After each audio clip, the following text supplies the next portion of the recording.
Wow, this is Independence Day. You know what? I was sitting here thinking just about our union and what it means. Solidarity means to be solid and stick with each other and garner support. But I was just sitting here thinking, and I'm hearing such a loud roar because, you know, the roar seems so much louder from your naysayers. And I am working my ass off trying to move the needle forward with our union. I ran on transparency. Transparency means that I'm coming to you as forthright and professional as I can. Now, it has gotten to the point to where the only way we're going to be better is that each one of you are going to have boots on the ground. What do I mean by boots on the ground? I mean that in spite of your work schedule, because you are working to make others' dreams come true, at this particular time, we need to make our dreams come true. I've been in this labor movement and this struggle for many, many years. I've worked tirelessly for many presidents, many representatives. I've been on city councils. I've given hard work labor. I know what it takes to win. I'm not a fan of keep doing business as usual. The only way we're going to get better is that we're going to have to be better. And what do I mean by that? We're going to have to be committed to want to move the needle in a different direction. We cannot sit and wait to the last moment or the deadline to want something. Let me say to all the people, you know we're getting ready for negotiations. You're coming up for contract negotiations. What have you done to move the needle favorable for the work that you're doing for these companies? What are you personally doing? What I'm hearing is a lot of what you cannot do. I want to remove that not. All I want to hear is what can we do to move forward? So ask yourself, look in the mirror. What can I do to make my union a strong and better place? I got a good suggestion. Attend your meetings. Attend your meetings. That's where it starts. Bring your ideas because you have so many, and let's look at this stuff. Let's take the layers off of different things and let's move the needle forward. I'm looking for people who are willing to work as hard as myself and my executive board is working. I'm asking for 20%. I'm asking for 2% of the 2,000 members that I'm responsible for and the 10 units to just come forward. That's 40 people. Who is willing to give of their time like I'm giving up my time, our time, to move the needle forward?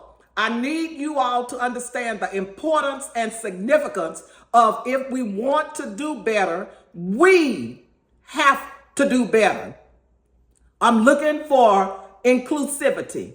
That means I'm including you in making me empowered to come before the people, become before the community, to come before the state, become before the international. So if you all put into me, I guarantee I will put back into the things that we need to do. Again, for over 20 years, we keep waiting to the last minute and we think a miracle is going to take place. Now, don't get it wrong. I believe in miracles. I've watched miracles happen. But at this particular time in our history, I'm asking that you be the miracle. I'm asking that you give your time, your effort, attend the meetings, come forward, see what we can do to have better negotiations, better contract, better benefits and privileges. Don't keep dependent on your neighbor to do the things that you can do. I'm hearing members say, well, I cannot come to the meetings because I work 6-7 days a week and I want to be with my family. I want to be with my family too. But what do I see? I see a vision that if we give a little, we can get more. Can I count on you to empower me to be the representative that you voted for to move the needle forward? I believe that you can. Okay, Mom, let's go over some frequently asked questions. So the number one thing that people seem to have a problem with is people always say, I work 6 days a week and I'm not going to give up my Sunday to come to the meeting. So what do you have to say about that? What I have to say about that is that our meetings are held once a month. So there's usually 4 or 5 Sundays in a month. So all I'm asking is for one of those Sundays. And if you can commit to one of those Sundays, it would be highly appreciative, and I guarantee it'll make a difference. Now, when you say you just asking for one, realistically, it's not even a whole Sunday. About how long is the meeting? The meetings are usually an hour. Periodically, we have a lot to uncover or unwrap, and it may go into an hour and a half or two. What we have tried to bring the agenda towards is each person have 2 minutes to speak, so that can consolidate some of our time. If we stick to the business at hand, we can come in an orderly fashion, and we can be out in an equally orderly fashion. So just to clarify, essentially you're asking people to donate about 2 hours a month to serve their union. That's what I'm asking for. That's at the minimum. So if each person can commit to volunteerism and to see what they can do to empower our union, we'll be a much stronger unit. And that's what I'm seeking. Now, you mentioned negotiations and that kind of thing coming up. Now, in the past, one of the most insightful things you said is that a lot of times people don't know which questions they should be asking. Can you give people some examples of some questions that they should be asking as we head towards negotiation time? I have, let me take the I out. My first year was trying to broaden the net of education as much as I possibly can. We have been inclusive of members who have been a part of the union for 15, 20 years, who has never had basic 101 unionism and their role and how they fit into this. So if I can broaden that net to get more support and more commitment and more people trained, then they will know what we can do. And when it comes to negotiations, there are some questions that can be answered. One thing about companies that they always want to tell you they don't have the money. We can look at their books. We can look at the amount of money that the company has made, and that will give us a litmus test as to what they are able to pay.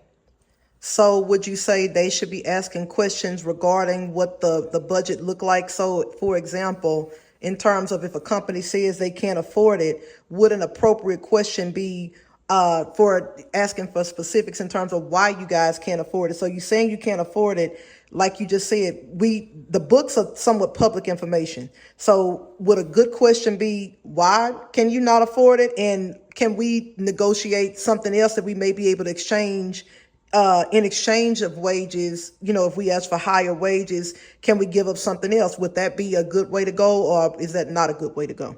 I think that that's a good way to go, because when it comes to negotiating, that is economics. That is giving something in order to get something. So you want to canvass your membership to see what are some of the important things that they're lacking, or what benefits would move the needle forward, because we have packages. And if we know what we're going to the table with, then hopefully we can be more educated. And my goal is to give members an understanding of how the process works.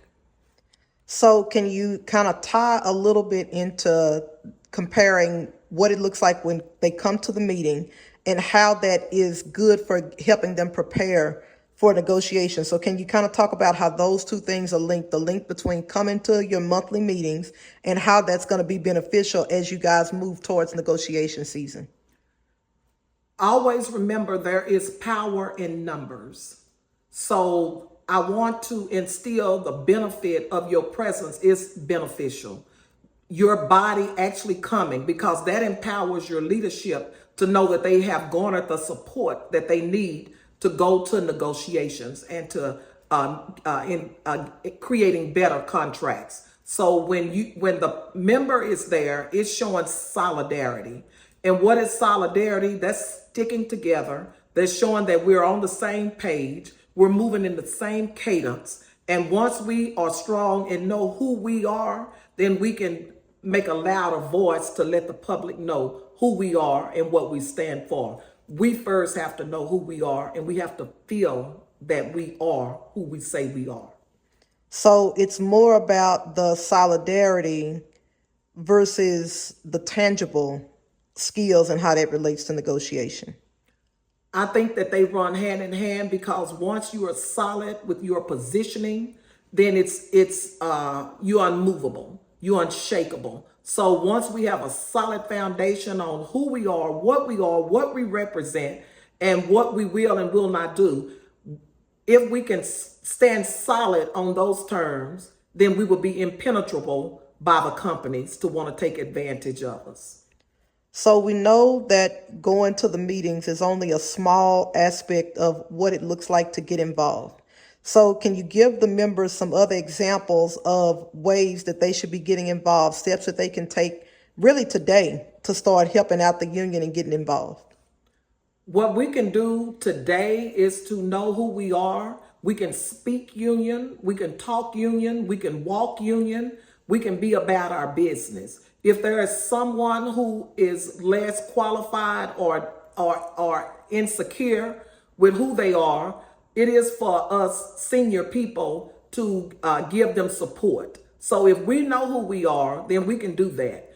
Standing committees is a very good opportunity for people to learn about their positioning and the power that they have. Because I want each member to know that you are not just a member, you are a powerful member.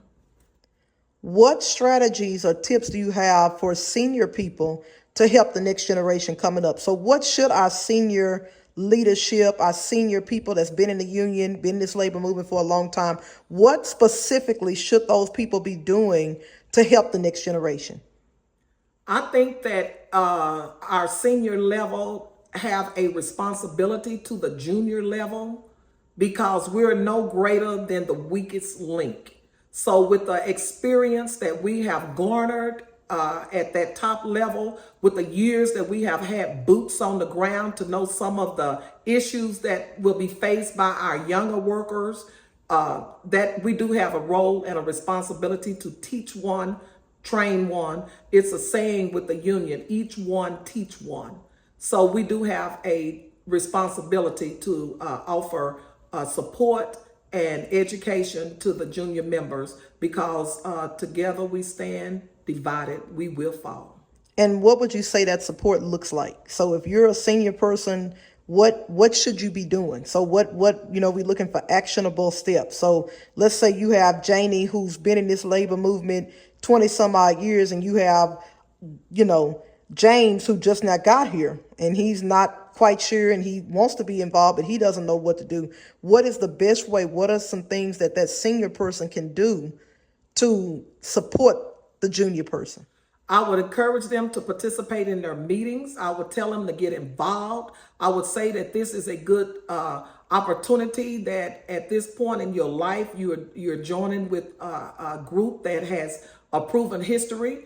The union was first come around back in 1935. The sit-downers, they did a lot to promote the union, and we need to build from that. So as a senior person, give them literature. Offer them information that can propel them to want to be a part of it. We have to lead by example. So if we want to better the next generation, what messaging are we sending out? So we should let them know that there is information available. There's people in leadership who can garner them. There are mentors that are in place to empower them and that they do not have to stand alone. What do you say to somebody that has a desire to get involved, but they feel like they don't have any skills that would be useful to the labor movement? I would say to everyone, there is something that can be done. Let's say you come from a background, you helped your dad at his plumbing business. Those skills are transferable in the union plant because even though you may not have the title of skilled laborer, you can strive to be that, but you still have the knowledge, skills, and abilities. One thing that we're suffering greatly from is AI, automated intelligence, computers, robots are coming forward. Unfortunately, because our young people are at a great pinnacle in their life, this is all that they have ever known. So the older workers, we do need the younger workers to actually train us on how to be better with computer technology, how to do emails, something as simple as that, how to be engaging when it comes to technology. So each hand washes the other hand. So the senior person has the operational knowledge, but the junior person has the skills to move the needle forward, to input that. They are into the social media. They know all about TikTok. They know about Facebook. They know about MySpace. Yeah, that's an old thing, but it takes the young people to advance us in that. And this is a great opportunity because never in the history of work has 3 generations been in the building at one time, if not 4. So speaking of the next generation, what steps have you implemented specifically for your local union that is geared towards welcoming the young people? So I know you've made a lot of changes. You've tried to implement some things. Talk a little bit about the changes that you've made and things that you've implemented during your term in the last year that is set aside to be welcoming and be a safe space for younger people to make them feel like they belong here. One thing about me is that I'm a good listener. I do hear, even though it may not personally affect me, if a member comes forward with some issues, I do take that to heart and I do have a place for them to feel comfortable. What I have implemented is involving the young people, like I just spoke on technology. That is just their space, guys. You cannot beat these 35 and unders, or I'll extend it to 40 and unders with this computer technology. I am so dependent upon them in that space. So as they are incorporating, teaching me how to improve my skill level in the computer technology world, it gives me an opportunity to talk to them more about the labor movement. It allows me to tell them about when I came on board. I had great mentors. I had great leaders.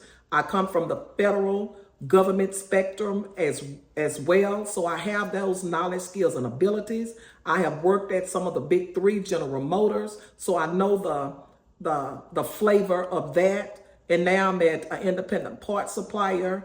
And all of those things are incorporated together. So it allows me to teach the next generation all the things that I've learned while they put the intelligence behind it to move the needle forward.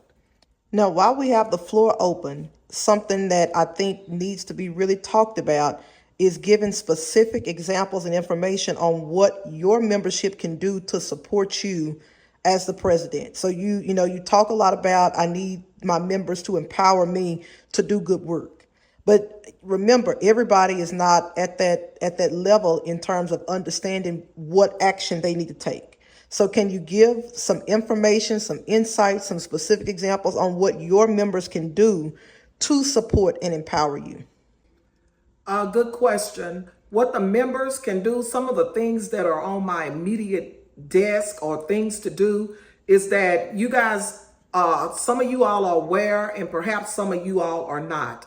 This is the first time that our union has had to manage 2 buildings. So I am managing 2 buildings. So with that being said, and over 2,000 members, with that being said, that's a lot. What I really need specifically is I'm going back and forth between buildings. It's wear and tear of my vehicle.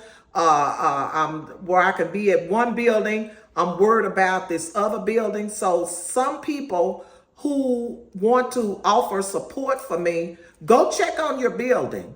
Go out there and check on that building right now, just to make sure that it's still standing, just to make sure that there is no trash. We have citations where, unfortunately, homeless people are just kind of laying out there. But if I can just get 2 people, 4 people, 8 people to say, hey, I went out to our building, it's still standing, it still looks good, there was some trash there or some bags or furniture left that we need to take care of. And that will prevent me from having so much running to do with our buildings, and we can all do some of the heavy lifting.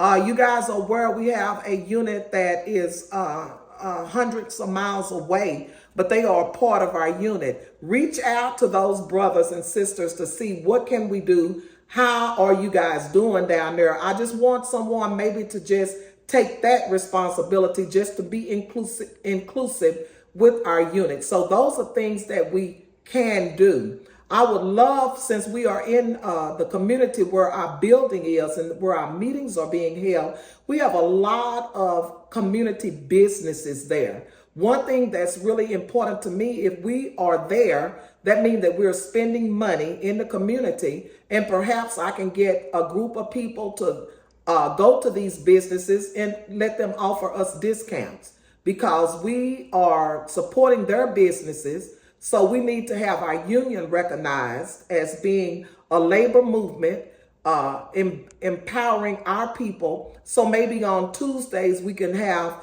take 2 off on Tuesdays or something to that effect, to where they can give us some benefits. There are gas stations, service stations. Maybe they can offer us small discounts with our gas. So it's so many things that we can do. And this is the things that I need you to help me do to make our local grow and to make it empowered.